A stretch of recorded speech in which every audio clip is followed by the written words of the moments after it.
Hey everybody, welcome into another edition of Make Every Second Count Live with me, Jeff Marconette Jr., your award-winning international Make Every Second Count speaker. And on this show, we try to help you guys get from where you are to where you can be. Try to get you unstuck from whatever is keeping you in place. And tonight, I am very honored and privileged to have my friend Kayla Feagin as the guest, and we're going to help you guys out as much as we can. So, if you would like to go through your introduction, Kayla, I'll let you go ahead and do that. Hi, everybody. Thank you for having me on the show today, Jeff. It is an honor to be here with you, making every second count. So, I'm Kayla, and my business is Inspired by Kayla. I am a financial coach, a certified financial educator, instructor, author, and speaker. Personal finance, and business finance is my thing. I love helping people put together a budget plan so that they can accomplish their finances, more so focusing on what those financial goals are. So that's me in a little bit of a nutshell. That's awesome. So I have to say, first of all, that I know that money and the lack of money can be a big stressor for people. Yes. And that is awesome that you try to help people out in that field. And I just want to say thank you for coming on here tonight. I know you're busy and everything, but I want to say hello to Darren Butler, who is watching. He's one of my friends from town here. And it's pretty darn awesome that he's on here. So, what exactly? Well, first of all, have you been through anything in order to get to where you are now? I would say yes. I believe that if anyone, got to a certain point in their life where they, felt like it was an accomplishment, that you had to go through something to get there. So for me, I would say it's several things that occurred for me over the years. I would say the biggest obstacle that I had to face just over the years, as far as going from kindergarten to graduate to college, graduate college, and the number one thing that I had to overcome was myself. I had to overcome my thoughts. I had to overcome my negativity. I had to overcome just me thinking that I can't do it, and me thinking, just overthinking. So I really just had to overcome myself. That's the biggest thing that I would say I had to overcome. Yeah, that's awesome. But on this show, we try to offer suggestions and techniques and tips for other people so they can also do the same thing. So, do you have any suggestions for other people to get over? Oh man, I'm sorry. I forget what you just said. No, you're good. Getting over yourself. Yeah, that's what I was thinking, but I didn't want to come out and say it, and it would sound like I wasn't listening, but I Mm-mm. really was. So, do you have any suggestions to help people get over themselves? Absolutely. So to be a little bit more specific, as far as getting over yourself, what I mean by that is a lot of the times we can be in our own heads, meaning that we can think too long and too hard before we take action. And so a recommendation or a suggestion that I would give to anyone, this is a point in time in life where a lot of people are searching for purpose. They're searching for, their destiny. What is it I'm supposed to do? A lot of it ends up in some type of entrepreneurship. I would suggest for that individual who finds themselves just stuck and not really sure what to do, in your own head, thinking too much, Yeah. do it. Literally, just do it. Do So, something. Nike, just do it. Just do it. And what I mean by that is, so to get a little bit more into my experience and just my journey and process. So going back when I graduated college the first time around with my bachelor's degree in financial management, that was in 2012. I knew I always wanted to be an entrepreneur. I didn't know how. I was living in low income housing with my 5-year-old son, but I wanted to do it. I didn't know how. I didn't know anything. So what did I do? I decided to quit my job and I started my t-shirt business. Now it didn't end up in me being a crazy, success, but I did learn that by me taking positive action and acting on some of those impulses that I had, it led me to where I am today, to where I'm actually operating a financial business and I'm able to help people more than I would have been able to help them selling t-shirts. That is amazing. So her first step, remember, was she needed to get over herself. And she's not meaning that she's stuck on herself, but she was so caught up thinking, so caught up in her mind that she couldn't get past herself. And once she got past herself, she could become this bad, I can't say ass, but badass woman. So, has there been any other obstacles that you have faced? Um, Definitely. I would say one obstacle that a lot of us may face is a financial obstacle, as far as Ooh, wanting to move forward and to whatever it is that you may be wanting to do. I think a lot of us sometimes finances can get in our way, right? I don't know yeah, if you've ever experienced that. Well, the suggestion that I have for this, every situation is different. So every situation, you sort of go about it differently. But every situation begins with planning and just working with what you have. And the reason why I say this is because a lot of people are in, sometimes you get into a financial rut. And a lot of times when you're in a financial rut, everything just goes down. You're emotionally just down. You're not focused. You're just everywhere. So it really comes down to making a plan. Understand what it is that you have, how much money it is that you have, and what you need. Planning is the essential key. So, sort of going back to anything else that any obstacles that I've had, finances. I think we have always, not always. I think everyone has experienced that at some point in time. Getting your pen and your paper, writing down what you have, what you are expecting to come in, just making a plan. That is my suggestion for that. that's awesome. So I happen to know that there is a famous quote, but I can't think off the top of my head who it's by. Maybe somebody, if not you, Kayla, can help me out with this. But Mm. if you fail to plan, you plan to fail. That is my favorite. I Thank you, literally say that Sean. to, yes, that's my favorite. If you fail to plan, you plan to fail.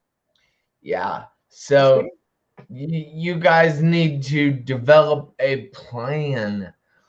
A plan can get you from where you are to where you want to be. A plan can make ideas and all kinds of thoughts in your head of how you can get past a certain thing. So remember, her second tip was make a plan. And then you can overcome your finances and you will find that you can overcome many other things in your life by making a plan. Absolutely. So I have to ask, Kayla, is there a third thing that you've been through in your life? A third thing that I've been through. Let's see. I have to get technical now. Yeah, no, you're good. I wanna dig deep. Let's see.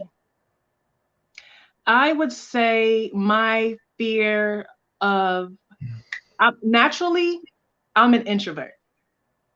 Naturally, I am quiet. I am not the type of person that will walk into a room and introduce myself to others. So I would say a third obstacle would be coming into the woman that I was created to be. In other words, to put that more simply, my third obstacle would be being confident in the person that I am today. And how did I overcome that obstacle?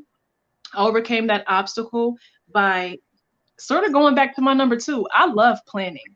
I believe that if you plan, or I know that when you plan, you are creating a foreseen future.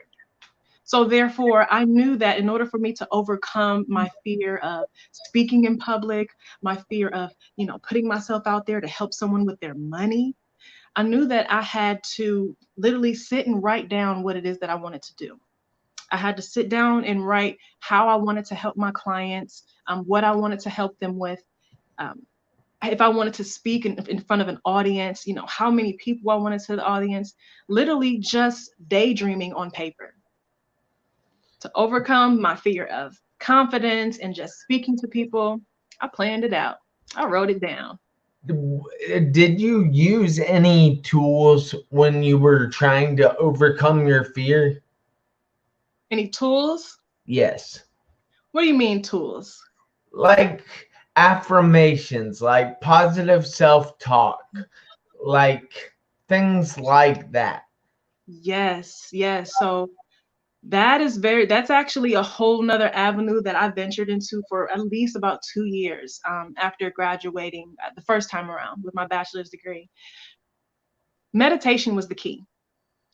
Affirmations were good.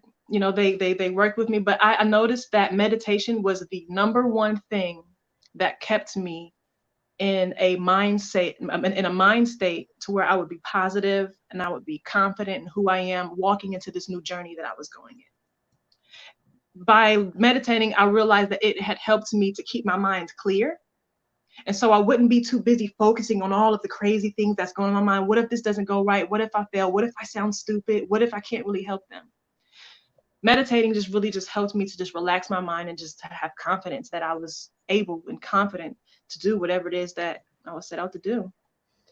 During my meditation, I would repeat certain things to myself, like, Kayla, you are confident. And I would just repeat the fact that I loved myself. Kayla, I love you. You are strong. You are beautiful. You can do this. People need you. That's how I got it. That is great advice. And guys, I hope you're taking notes, and I hope you are writing these things down, and I hope that you have a very sharp pencil out right now and you're just making all kinds of notes. And because I know my mentor, Dr. Ruben West, says that the hand is the digital recorder for the mind. So that's one of the better quotes that I know. But also Sean Siegel said, without struggle, there could be no progress. And Frederick Douglass said that. And that's pretty awesome. But you see, he also added, failing to plan is planning to fail. Yeah. So we thank you, Sean. I appreciate that, man. But I want to take a second here and say hi to a few people. So Rachel Johnson is watching. Hi to you, Rachel. Courtney Braun Rudolph is watching. Hi, Courtney. Hi, Greg Dillon. And hi, Sean. Hi, Natalie Gephardt. Hi, Dean. And hi to my dad. And I hope everybody is having a fantastic evening, because if you're not, I'm sorry, but you're alive, so make it a fantastic evening. But she just said that meditation was a big thing in her life. So I have actually tried to meditate, and I'm not good with it. I can't get my legs to sit cross-legged, and I have found out that I don't need to sit cross-legged. Yes. I can sit anywhere and do it, and Yes, I really haven't experimented with it a lot. So that's something you suggest? I do. I highly suggest that. When you think about it in this sense. Our minds are going all the time. When you're awake consciously, your mind is steadily moving. At what point in time do you have to allow your mind to relax and process new information? Meditation allows you to get to a certain point in your mindset to where you are relaxed. If we're not focused, we're thinking about this, right? That's a But lot. that's how it works. Yeah. And for women, it's more so like that. But honestly, I mean, I've done a lot of research on the topic of meditation, and I've really just learned that it restores you to a point of spiritual rejuvenation. Whatever it is that you believe, whatever the case may be, just getting and sitting still, you will feel so much peace by focusing on the energy that is within inside of you and letting go of everything that's out here. That is great. So I just wanted to take another second. Thank you one more time for being on here tonight. I know you're busy, and I thank you for taking time out of your busy schedule to be here with me and my viewers. So thank you, Kayla. Thank Is you. at this time, is there any contact information you would like to give out so maybe you could help somebody else develop a plan? Absolutely. So my name on Facebook, my business page is Inspired by Kayla. I am Kayla. I hope that you are inspired by me in your money, business, and finances. You can actually go to my website and book a free consultation where we'll talk about your financial situation, no charge. And that is at www.inspiredbykayla.com. And I also ask you if you would please put that in the chat after the show so people can keep those on their minds and maybe put those in their notes. I want to get you as much attention as possible and you as much advertisement as possible because that's my thing to do. Mhm. But I need everybody out there, including you, Kayla, to do me a favor. Okay. I need you to make every second count. Why? Because you never know when those seconds are going to run out on your one life. Now, remember, I'm Jeff Marconette Jr., the award-winning international Make Every Second Count speaker. And this is my show, Make Every Second Count Live, where we help you guys get past what you're dealing with in your life. But we are here every Tuesday night at 7 p.m. Eastern Time, and we hope to see you there. Kayla, do you have any final words? My final words are just like what you said, Jeff, make every second count. And also is to create your future by getting a pen and paper and planning it. Remember, failing to plan is planning to fail. Hey, Yes. I'll see you guys later. Thank you. Have a great night. Good night.